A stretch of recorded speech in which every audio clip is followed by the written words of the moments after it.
Well learners, আমরা after all এবং finally এটাকে আমরা কীভাবে ব্যবহার করব?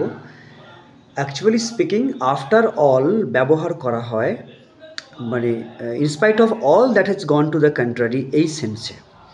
বিপক্ষে যাই ঘটুক না কেন তা সত্ত্বেও আরেকটি ঘটনা ঘটেছে। যেমন as for example, he had some problems, after all he overcame all this. Or my enemy is after all an honest person. My enemy মানে against him I may say anything else, but I admit that he is an honest person.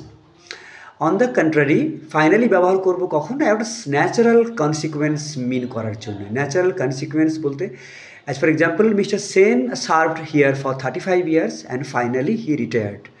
That means তিনি যে retired করলেন তার আগের যে ঘটনাটা একদম complete natural, এবং তার কনসিকুয়েন্স হিসেবে ব্যবহার করা হয়েছে